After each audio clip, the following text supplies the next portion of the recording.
Terima kasih Ridwin di Angkasa Puri. Salam sejahtera dan salam sehati sejiwa.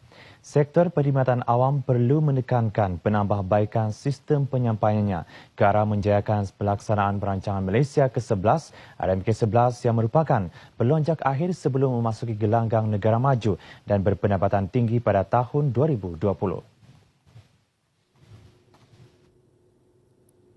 Timbalan Menteri Pembangunan Wanita Keluarga dan Masyarakat, Dato' Haja Azizah Haji Muhammad Dun berkata, RMK-11 yang bertemakan pertumbuhan berpaksikan rakyat juga memerlukan ketelusan, integriti, kecekapan dan kepantasan perkhidmatan awam. Beliau percaya RMK-11 dapat dilaksanakan dengan cemerlang jika semua pihak bersatu hati serta bekerja sebagai satu pasukan bagi melaksanakan semua dasar kerajaan termasuklah merakyatkan perkhidmatan awam melalui sistem penyampaian yang cemerlang. Datuk Azizah menyatakan perkara itu dalam amanat sempena Majlis Jasamudi Kenang 2015 dan Hari Bertemu Pelanggan di Bongawan. Teks ucapan disampaikan Pembantu Menteri Pelancongan Kebudayaan dan Alam Sekitar Sabah, Datuk Kamarlin Haji Ombi. Menurutnya, kerajaan komited melaksanakan agenda yang dekat di hati rakyat seperti projek perumahan mampu milik, penambahbaikan projek kesihatan, meningkatkan kualiti pendidikan dan latihan serta kemahiran seterusnya menangani kos sara hidup rakyat. Lebih banyak syarikat berkaitan kerajaan GLC, korporat, perladangan dan swasta digesa tampil membantu kerajaan khususnya berkaitan pembangunan pendidikan melalui aktiviti tanggungjawab sosial korporat CSR mereka. Menurut Menteri Belia dan Sukan, Datuk Taufik Abu Bakar Titingan, sumbangan pihak terbabit dapat membantu usaha mempersiap generasi muda berkualiti ke arah menjadi negara maju pada masa hadapan. Beliau menyatakan demikian selepas merasmikan Majlis Anugerah Budi Petronas Maktab Rendah Sains Mara MRSM Tun Mustafa di Auditorium Perpustakaan Wilayah Tawau. Mengulas mengenai program tersebut, Datuk Taufik berkata, usaha Petronas menyalurkan bantuan amat dialu-alukan kerana mampu memberi kesan positif kepada pelajar kurang berkemampuan. Ia juga dilihat sebagai pelaburan yang dapat membantu membangun modal insan untuk mencapai kejayaan agar dapat kembali menabur bakti kepada masyarakat dan negara di masa akan datang. Turut hadir Pengurus Besar Kanan Petronas, Baco Pilong dan 50 pelajar MRSM Tawau yang menerima sumbangan bantuan daripada Petronas. Koperasi Pekerja-Pekerja Kerajaan Sabah Berhad (KOPEX) menyerahkan sejumlah RM180,000 zakat perniagaan manakala RM15,000 lagi disumbangkan kepada mangsa gempa bumi di Ranau.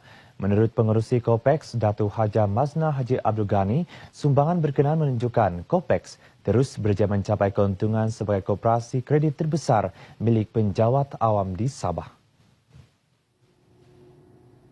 Datuk Haja Mazna berkata KOPEX kini yang mempunyai keahlian lebih 10,000 orang berjaya membayar dividen secara berterusan kepada ahlinya. Semenjak tahun 2009, dalam lingkungan 4.4 juta ringgit dividen yang kami sudah berikan. Dan of course allowance mesyuarat dan allowance mesyuarat agung kita sudah setiap tahun sudah meningkat dan kita memberikan allowance mesyuarat sehingga kini sebanyak 2.29 juta. Beliau menyatakan demikian kepada media di Kota Kinabalu selepas taklimat perkembangan KOPEX terhadap Ketua Menteri di Serigaya Kota Kinabalu. Datuk Mazna juga yakin pengurusan yang mantap daripada pihak KOPEX ini membawa kejayaan apabila tersenarai di tangga ke-32 dalam indeks 100 koperasi terbaik di Malaysia. Untuk rekod tahun lepas, KOPEX berada di tangga ke-37 dalam indeks berkenaan, iaitu daripada lebih 11,000 koperasi seluruh Malaysia. Keteguhan jati diri adalah resepi utama untuk membina bangsa yang berdaya saing, berjaya dan bersatu tanpa mengira sempadan, susur galur keturunan, kepercayaan, adat resam dan negeri kelahiran.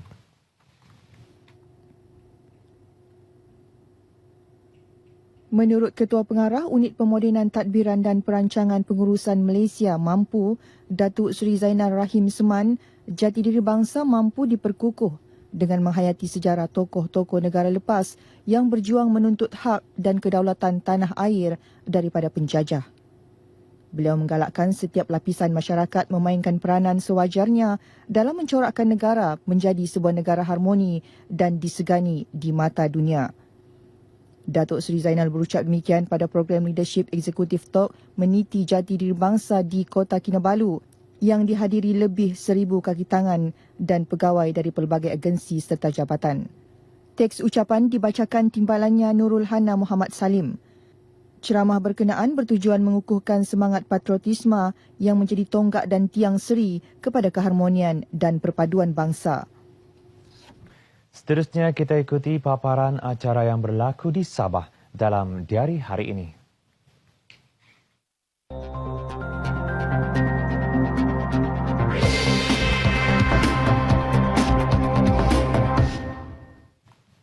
Diari dimulakan dengan majlis perasmian persidangan pengurusan kekayaan anjuran Universiti Malaysia Sabah UMS pada pukul 8.30 pagi ini di Hotel Promenade Kota Kinabalu. Sementara itu, pada pukul 9 pagi, berlangsungnya persidangan perancangan negeri Sabah bersempena Hari Perancangan Bandar Sedunia 2015 di The Magellan Sutra Kota Kinabalu.